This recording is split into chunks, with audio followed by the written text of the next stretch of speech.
옛날 옛적 백두산에서 흘러내린 맑은 물이 굽이굽이 돌아 청산과 녹수가 어우러진 곳.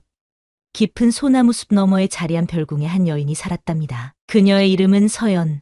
선왕의 총애를 받던 여군주였으나 왕이 승하한 후 권력 다툼 끝에 본궁에서 밀려나 이곳에 머물게 되었지요. 서연의 별궁은 기와 처마가 하늘을 향해 살짝 들려 있어 멀리서 보면 마치 봉황이 날개를 펴고 있는 듯했답니다. 붉은 단청은 세월 속에 빛이 바래었지만 그 위엄만은 여전했지요. 대청마루에 앉으면 먼 산자락이 병풍처럼 펼쳐지고 바람결에 소량이 실려왔답니다. 군주라 해도 그저 허수아비에 불과할 바에야 차라리 고요한 곳에서 나 자신으로 살리라. 서연은 나직하면서도 단단한 목소리로 이렇게 말하며 스스로 이 외딴 별궁을 택했답니다. 조정에서는 그녀를 끌어들이려 여러 번 사람을 보냈지만 서연은 매번 고개를 저었지요. 그녀의 눈빛에는 깊은 산속 연못 같은 고요함과 단단함이 공존했답니다. 별궁에는 시종 한 명이 함께했는데 그는 말이 없어 서연은 그를 복선이라 불렀지요. 복은 복되다는 뜻이요.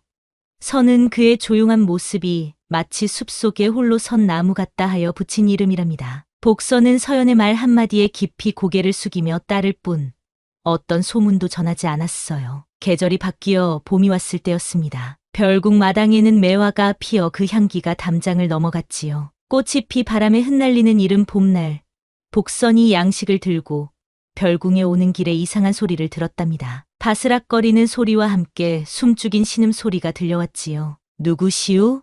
복선이 묻자 나무 뒤에서 한 소년이 놀라 튀어나왔습니다. 그는 훈련병 복장을 하고 있었으나 옷은 찢어지고 더러워져 있었지요. 피투성이 등에는 회초리 자국이 선명했고 온몸은 추위에 떨고 있었답니다. 잡지 마십시오. 소년의 목소리는 떨리고 있었습니다. 그의 얼굴은 파리한데 두 눈만은 맑고 순한 빛을 머금고 있었지요. 복선은 그런 소년을 바라보다 한숨을 내쉬었습니다. 도망친 훈련병인가 보구나. 여기는 서연 마마의 별궁이니 쫓아오는 이는 없을 게다. 소년은 서연이라는 이름에 눈을 크게 떴습니다. 그는 일어서려 했으나 다리에 힘이 풀려 그만 쓰러지고 말았지요. 복선은 마음 한편이 아려왔습니다. 그 나이 또래의 아들이 있었던 때가 생각났던 것이지요. 복선은 망설임 없이 소년을 업고 별궁으로 향했답니다. 서연은 그때 대청마루에 앉아 먼 산을 바라보고 있었습니다. 봄바람이 그녀의 긴 소매를 살짝 흔들었지요. 매화 향기가 코끝을 스치는 그때 복선이 허리를 굽혀 인사를 올렸습니다. 군주마마, 길에서 다친 훈련병을 발견했습니다. 서연은 고개를 돌려 복선이 업고 온 소년을 바라보았습니다. 어린 얼굴에 겁과 아픔이 가득했지요. 서연의 마음 한구석이 묘하게 흔들렸습니다. 그 순간 자신이 어릴 적 본궁에서 숨어 울던 기억이 스쳐 지나갔답니다. 아무도 알아채지 못했던 그 울음을 오직 한 사람만이 알아주었지요. 이제는 세상을 떠난 선왕이었습니다. 저 아이를 사랑채 작은 방에 눕히고 상처에 바를 금상초 약을 가져오너라. 서연의 목소리는 평소보다 더 부드러웠습니다. 복선은 고개를 숙여 인사하고 소년을 사랑채로 데려갔지요. 서연은 한참을 더 매화를 바라보다가 자리에서 일어났습니다. 그녀의 눈가에 맺힌 이슬은 아무도 보지 못했답니다. 밤이 깊어 초롱불도 꺼지고 달빛만이 마당을 비출 때 서연은 몰래 약재와 송편 한 접시를 들고 소년의 방으로 향했습니다. 문을 열자 소년은 놀라 벌떡 일어났지요. 그의 눈에는 두려움이 가득했습니다. 두려워 마라. 누구인지 왜 도망쳤는지 묻지 않겠다. 서연의 부드러운 목소리에 소년은 조금씩 긴장을 풀었습니다. 서연은 소년 곁에 앉아 등에 약을 발라주었지요. 약이 닿자 소년은 아픔에 낮게 신음했지만 이내 입술을 깨물고 참았답니다. 송편이다. 먹어보렴.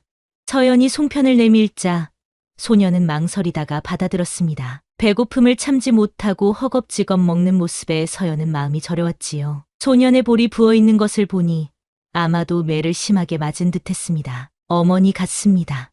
송편을 다 먹은 소년이 불현듯 말했습니다. 그 말에 서연의 눈이 커졌지요. 내 어머니가 송편을 잘 빚으셨느냐? 소년은 고개를 끄덕였습니다. 예, 어릴 적 기억입니다. 어머니는 제가 5살 때 돌아가셨습니다. 하지만 이 맛은 잊을 수 없습니다. 서연은 마음이 아려왔습니다. 자신은 아이가 없었기에 어머니의 마음을 온전히 알지 못했지요. 그러나 이 순간 어머니의 마음이 무엇인지 살짝 엿본 듯 했답니다. 이름이 무엇이냐? 오랜 침묵 끝에 서연이 물었습니다. 하진이라 합니다. 소년의 목소리는 떨리면서도 맑았지요. 서연은 미소 지었습니다. 하진이라. 하자는 마치 물이 아래로 흐르듯 겸손함을 품은 글자요.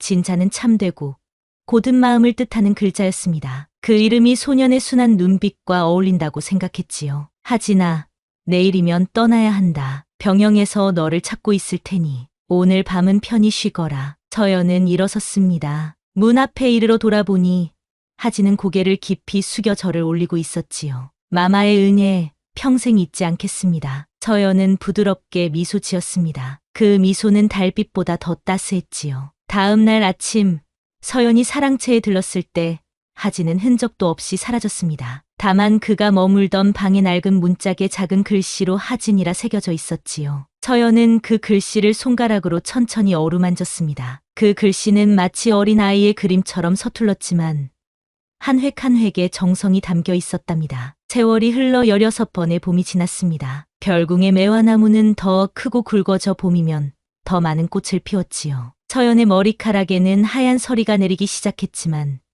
그 눈빛만은 여전히 깊고 맑았답니다. 나라는 여전히 권력 다툼으로 시끄러웠습니다. 세왕이 즉위했으나 신하들 사이의 갈등은 끊이지 않았지요. 백성들은 무거운 세금에 시달렸고 가난한 살림에 한숨만 깊어갔답니다. 어느 가을날 복선이 본궁에 다녀오던 길에 심상치 않은 소식을 들었지요. 그는 서둘러 별궁으로 돌아와 서연에게 고했답니다. 마마, 나라에 큰 소문이 있습니다. 영모의 소문이 돌고 있습니다. 서연은 무심한 듯 차를 마시며 물었습니다. 영모라, 누가 꾸몄다는 것이냐?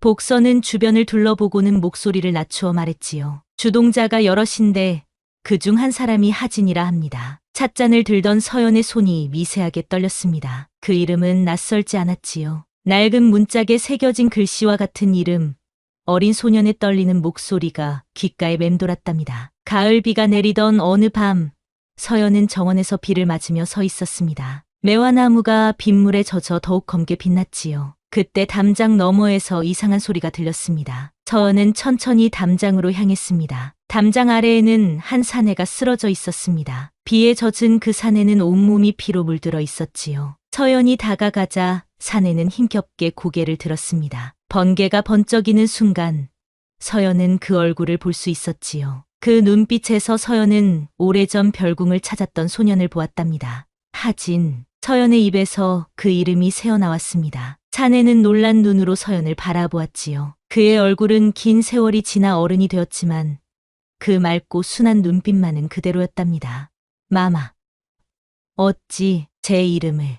하진의 목소리는 약했지만 서연의 가슴을 강하게 울렸습니다. 서연은 말없이 그를 일으켜 별궁 안으로 이끌었습니다. 복선은 둘을 보았지만 아무 말 없이 고개를 숙이고 뒤를 따랐지요. 누구든 무슨 죄를 지었든 묻지 않겠소. 여기서는 그저 하진일 뿐이오. 서연은 그렇게 말하며 하진에게 사랑채 방 한 칸을 내어주었답니다. 16해 전 그가 머물던 바로 그 방이었지요. 문짝에는 여전히 그가 새긴 하진이라는 글씨가 남아 있었습니다. 복선은 약재를 가져와 하진의 상처를 치료했습니다. 칼에 베인 자국, 화살이 스친 자국이 온몸에 남아 있었지요. 하진은 고통을 참으며 묵묵히 치료를 받았습니다. 어릴 적 마마께서 내게 베풀어 주신 자비는 잊지 못했습니다. 치료가 끝나고 하진이 말했습니다. 서연은 미소 지었을 뿐 대답하지 않았지요. 대신 따뜻한 미음을 들고 와 하진에게 내밀었습니다. 날이 갈수록 하진의 상처는 나아갔지만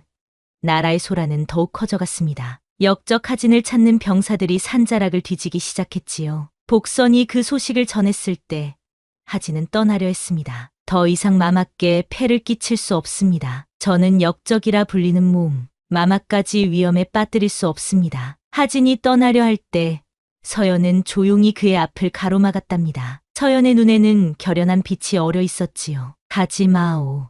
단 2마디였지만 하진은 그 자리에 얼어붙었지요. 서연의 목소리에는 명령이 아닌 간절함이 담겨 있었습니다. 하진은 서연의 눈빛을 피하지 못했지요. 다음 날 아침 병사들이 별궁을 포위했습니다. 복선은 떨리는 목소리로 서연에게 전했지요. 역적 하진을 찾는 병사들이 들이닥쳤습니다. 마마, 어찌하시겠습니까? 서연은 조용히 일어나 하진의 방으로 향했습니다. 하진은 이미 옷을 챙겨 떠날 준비를 하고 있었지요. 서연은 말없이 그의 손을 잡고 대문으로 향했답니다. 하진은 당황했지만 서연의 단단한 손길에 이끌려 따라갔지요. 대문을 열자 병사들이 창을 겨누고 있었습니다. 병사들의 눈빛은 날카로웠고 그들의 칼은 차갑게 빛났지요. 하진은 서연을 지키려 앞으로 나섰지만 서연은 먼저 발을 내디뎠지요. 이 자는 조선의 죄인일지언정 나에겐 아니오. 내 별궁에 머무는 이를 데려가려면 먼저 나를 지나야 할 것이오. 서연은 두 팔을 벌려 병사들 앞에서 하진을 감쌌습니다. 그녀의 등은 가늘었지만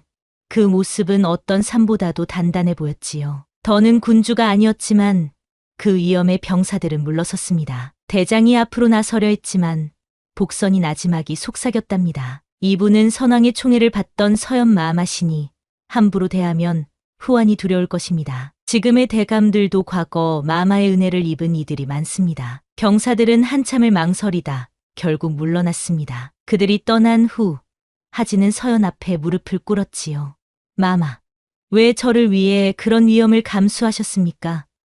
저는 역적입니다. 저 때문에 마마까지. 서연은 하진의 말을 끊었습니다. 세상에는 여러 방법으로 백성을 구할 수 있소. 칼이 아닌 다른 방법으로도. 서연은 별궁의 행랑채 하나를 비워주었습니다. 하진은 고개를 숙인 채 그곳으로 걸어갔지요. 아무 말도 오가지 않았지만 그 침묵 속에 깊은 용서와 감사가 담겨 있었답니다. 그 후로 하진은 별궁 주변의 백성들을 돌보기 시작했습니다. 병든 이들에게 약을 지어주고 가난한 이들에게 음식을 나누어 주었지요. 처음에는 사람들이 그를 경계했지만 점차 그의 진심을 알아보고 마음을 열었답니다. 서연은 멀리서 그런 하진을 지켜보았습니다. 때로는 창가에 서서 때로는 뒤뜰 매화나무 아래에서 그의 모습을 눈에 담았지요. 둘 사이에는 많은 말이 오가지 않았지만 눈빛만으로도 서로의 마음을 알 수 있었답니다. 해마다 계절이 바뀔 때마다 행랑채 앞에는 밥상 하나가 놓였고 창 너머로 서연의 따스한 시선이 머물렀답니다. 하진은 그 밥상 앞에서 항상 깊이 고개를 숙였지요. 그것은 감사의 마음이자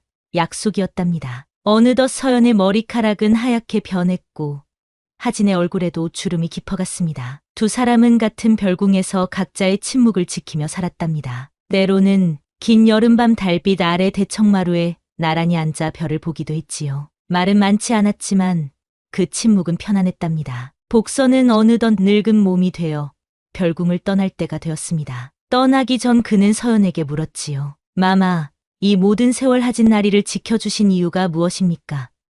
그저 궁금했습니다. 서연은 잠시 창밖을 바라보다 말했답니다. 세상에 이유가 필요한 마음도 있겠지만 이유 없이 피어나는 꽃처럼 그저 마음이 향하는 곳이 있는 법이지. 복선, 내가 그 소년을 업고 왔을 때 나는 그 눈빛에서 나 자신을 보았다. 외로움과 두려움에 떨던 어린 나를. 복선은 고개를 숙이고 물러났습니다. 그는 마지막으로 하진에게도 인사를 드렸지요. 나리, 오랜 세월 함께하며 배운 것이 많습니다. 나리께서 백성들을 돌보는 모습을 보며 진정한 충심이 무엇인지 알게 되었습니다. 하진은 웃으며 대답했습니다. 복선, 내가 배운 것이 더 많을 것이네. 서연 마마의 마음처럼 넓은 이는 다시 없을 테니. 이렇게 그들은 세상의 소란과 멀리 떨어진 별궁에서 말없이 서로를 지키며 살았다고 합니다. 역사는 그들의 이름을 기억하지 못했지만 그 별궁의 오래된 담장과 낡은 문짝은 두 사람의 이야기를 오랫동안 간직했답니다. 세월이 흘러 별궁은 허물어지고